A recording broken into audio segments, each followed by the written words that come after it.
Hi, I need to talk to you about these wonderful Kahu Huruhuru.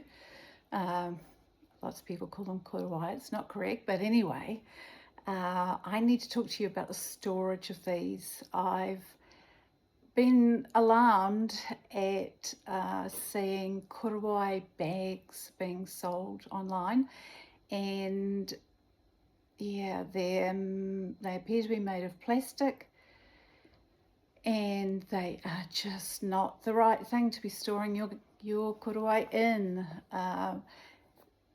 Korowai, like I say, should be Kahu Huruhuru.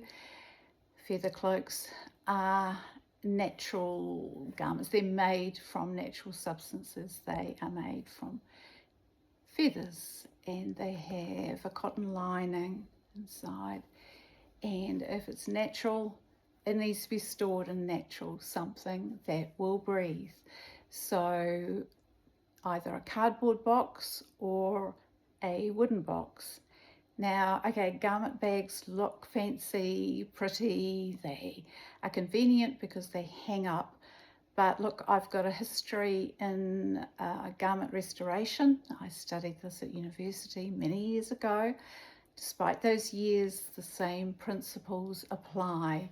You must store natural garments in something that will breathe, as cardboard or wood will breathe.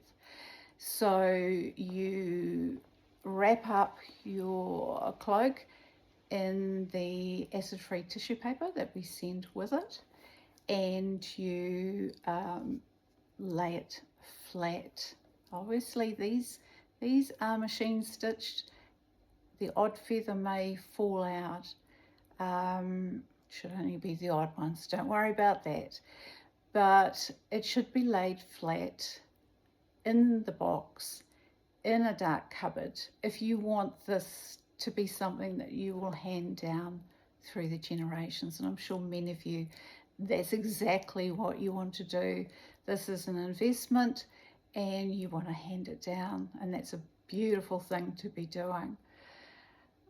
If you've got moths in the house, or you see some, or you've had a lot of wet weather and you're just worried about a bit of damp, check this garment. It's a taonga. Check it, make sure that it is safe and dry. But do not hang it up in a plastic bag. That is the worst thing you can do. Sure, use that bag to transport it if you're going places, but do not store it like that. Thank you.